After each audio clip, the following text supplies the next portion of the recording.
I'm talking and they're, are they doing something every time I talk that like kind of shows them not listening or closed off, or, all of a sudden they start doing this when I start talking, that kind of, I guess like a body language thing. That would be a way easier way to explain it. So an example would be, a common one would be eye contact, right?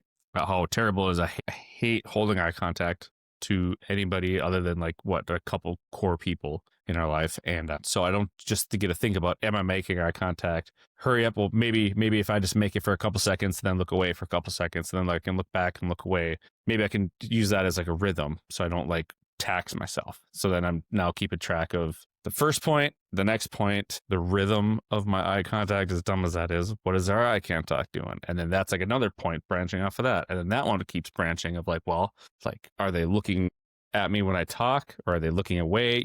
Kind of body language and not, but it's like, it just keeps going and going and going. So it's like, even in those first two starting points, I might have 10 little other data points that now my brain, and it's not just like I look at it and recognize it. That's just like constantly just going. And then it keeps going from there. Am I talking? Am I stuttering? So, do I feel like I sound dumb when I'm talking? Can I get the words out? Do I pause too much? That's all those other little sub things coming down again. And then all of a sudden it's like, So overanalyzing yourself yeah. And then the other person in a bunch of different ways. right. And that's especially if it's a scenario, like if it's work trying to explain something to a customer, or like in that case, I'm in like a doctor's office and trying to gather everything together.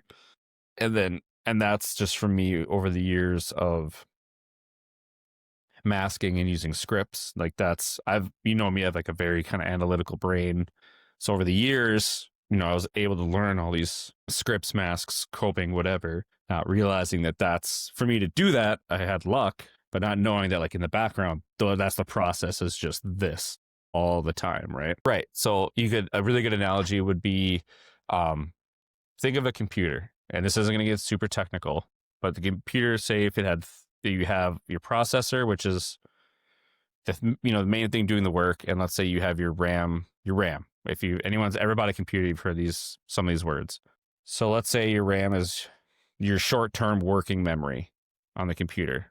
As you're processing, your computer's using that to kind of help do its job. Well, everyone knows if you've ever bought a computer, 5 years later, 10 years later, even if you're still just on Google Chrome, you're just still doing whatever, that old computer, that old process, all that doesn't keep up after a while. The same things get harder and harder for it as things move on. So for me, that's kind of what it felt like, is early on when I was younger, right? Okay. So for me, what that felt like is when I was younger, teenager or kid, like how adaptive kids are to pick up new skills, to learn new things. So that's how I learned how to kind of cope in life. But at the time I had the newest brand new computer, right? Best processor, all the best specs, not realizing that 10 years later, it's like, well, my computer might not have ever really been upgraded. It's still the same level it was at, but now think of how much more life is added on top of how many more layers that my little system has grown into, right? So then I think when I finally hit my meltdown and burnout and all that,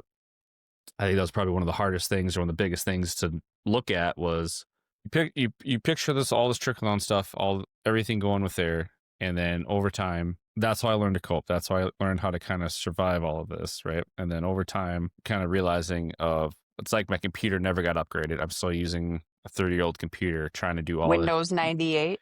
Yeah, exactly. And trying to hop on Google Chrome and load up a page full of, embedded cookie ads and all that stuff, right? Like the computer's gonna be like, what the hell is happening here? Or me trying to play a new game on a 20-year-old computer, right? So that's the wear that's on my brain